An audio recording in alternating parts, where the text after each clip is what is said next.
Hey y'all, so in this video, I'm going to share 5 tips to help make habits stick, especially when you're running a nonprofit or a business.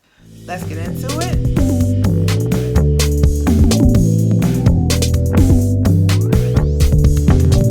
Hey y'all, this is Tiffany with Boss on a Budget. Now, normally I talk about how to start nonprofits and how to raise money, but I also like to talk to nonprofit founders and even business owners like myself to learn ways to stay productive and be more effective in your business or your nonprofit. So today I wanted to talk about habits, how to make habits stick, and I'm going to share 5 tips that you can use and you can put in place today to help make those habits stick.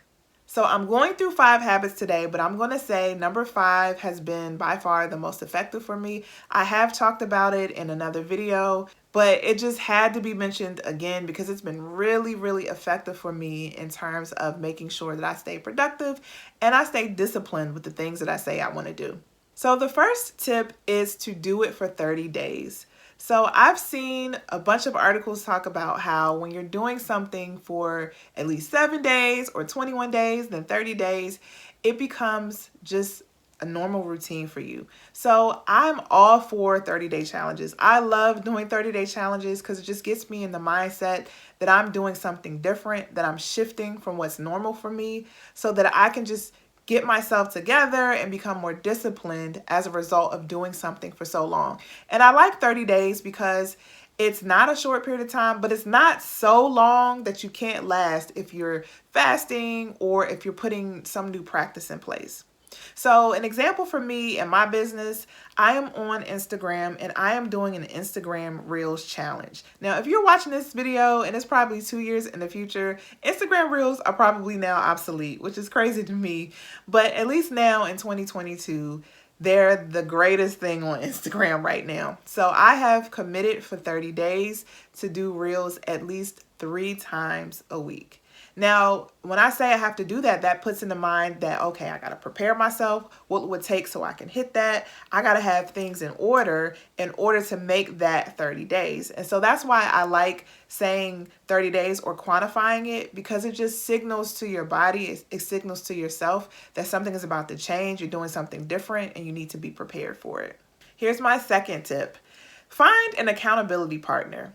And don't just find someone who just lets you pass or be like, oh, it's okay, baby, you'll be fine. Okay, you missed it. Oh, well, try again. No, you want somebody who's going to really hold you accountable. So I have business friends who are that for me, who I meet with weekly, and they ask me, how are you doing with this, right? And it's important to have people like that in your life who understand why it's so important that you're doing what you're doing, because not everybody's going to understand. Maybe people in your family or people in your friend circle don't really get why it's important for you to put something in place for your business. Maybe they think it's abnormal. Like, why do you have to do that? Why is that so important? But there are people who are in your business circle or in your industry who totally get it. So you want to be aligned with the right people to hold you accountable to make sure you get things done.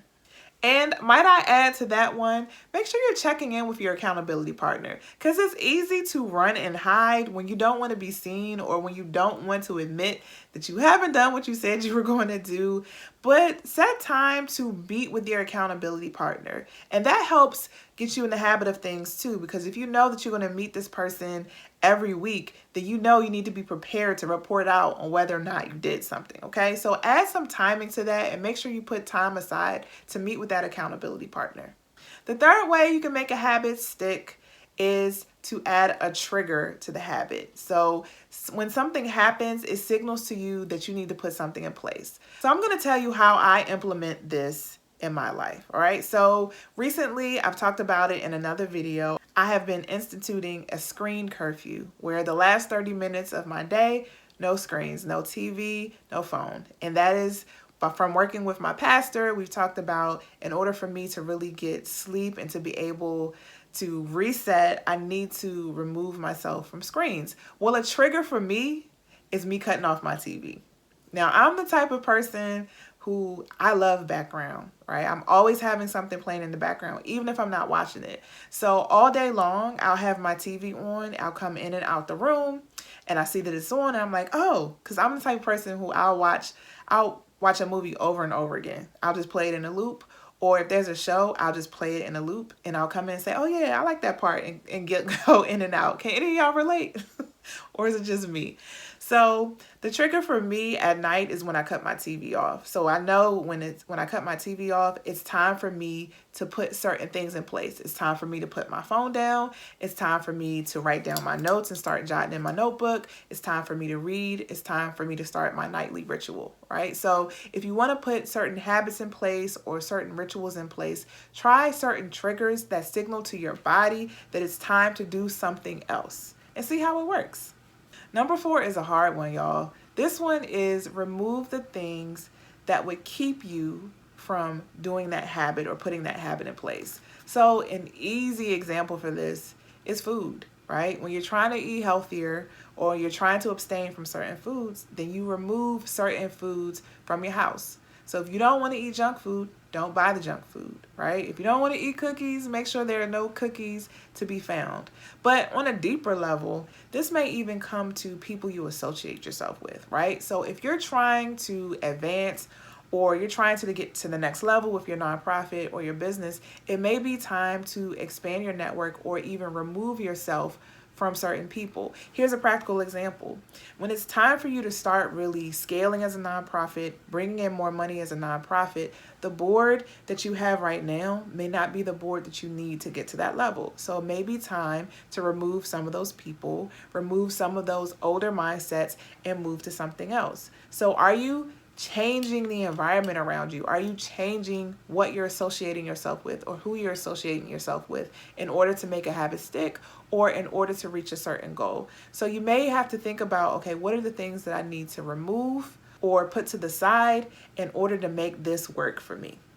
All right, we've come to the last one, which is my favorite one of all. And I'm telling y'all, this has been the most effective for me in my life. And it is so simple: writing things down. When I'm trying to put something in place, I have to write it down. Writing it down makes it happen for me. I'm going to give you an example. Let's use food again, right?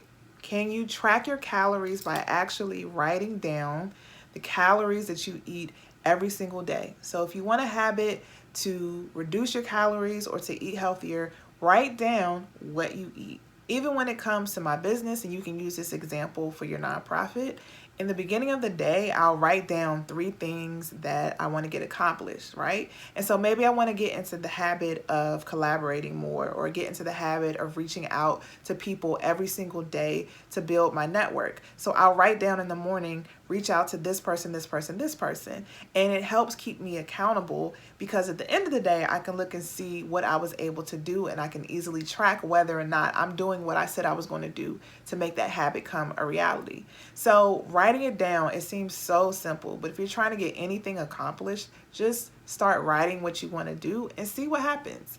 Now, has this worked for you? I would love to hear in the comments, because this honestly has changed my life. And it sounds so stupid, but it's real. Like me actually writing down my goals, me actually writing down certain things that I need to get done in terms of doing work and doing certain assignments.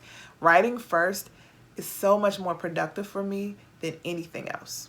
All right, y'all, thank you so much for watching. Hey, look, if you're watching me because you're interested in nonprofits, but you need help starting your nonprofit, don't forget to check out this video that I'm linking above. It's a super long tutorial on how to start your nonprofit. And also make sure you check out my nonprofit startup checklist. It's in the description box below, and it gives you step-by-step how to start your own nonprofit. If you still need help, make sure you're checking me out at www.bossonabudget.com.